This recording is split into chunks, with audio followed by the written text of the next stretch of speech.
নির্বাচন ও সংস্কার একে অন্যের পরিপূরক। কাজের গতি বাড়ালে আগামী বছরের মধ্যে নির্বাচন সম্ভব মনে করেন গণতন্ত্র মঞ্চের নেতারা। তারা বলেন, নির্বাচনের বিষয়ে সুনির্দিষ্টভাবে না বললে ভুল বোঝাবুঝি হতে পারে।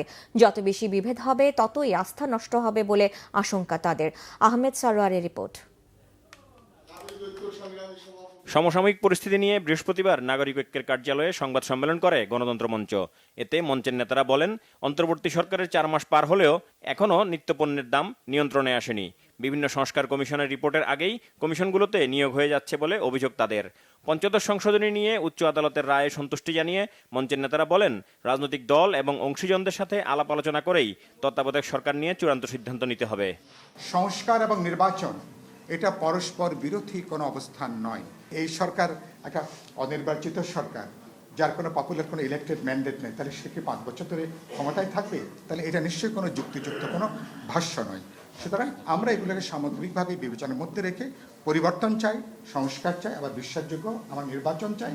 সুতরাং আমরা আশা করি অন্তর্বর্তী সরকার সবাইকে আস্থায় নিয়ে আলাপ আলোচনা করে বোঝাপড়া তৈরি করে একটা গণতান্ত্রিক অভিযাত্রার দিকে বাংলাদেশ যাত্রা করতে পারবে। আমাদের অপেক্ষা করতে হবে, যেহেতু তারা গভর্নমেন্ট বা ডক্টর ইউনূস একটা পথ নির্দেশিকা দিয়েছেন, কনক্রিট সাজেশন বলেন, অথবা এরকম করে বলেন যাতে এটা একটা কনস্ট্রাকটিভ জায়গায় যেতে পারে।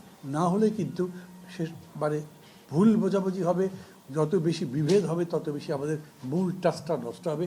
তারপরে আমরা কোথায় যাবো সেটা ঠিক করতে পারবো না। আমি একটা কশন দিয়ে আবার কথা শেষ করতে চাই, এই একটা অভূতপূর্ব সুযোগ নিজেদের ভুলে যদি আমরা নষ্ট করে ফেলি, তাহলে ফিরে পেতে আমাদের অনেক সময় লাগতে পারবে। সংবাদ সম্মেলনে গণতন্ত্র মঞ্চের নেতারা আরও বলেন, পুলিশ এবং জনপ্রশাসন এখনও ঠিক হয়নি। সেখানে ব্যক্তিগত প্রতিহিংসা চরিতার্থ করার চেষ্টা চলছে। মহিবুল হক সিনিয়র সচিব ছিলেন।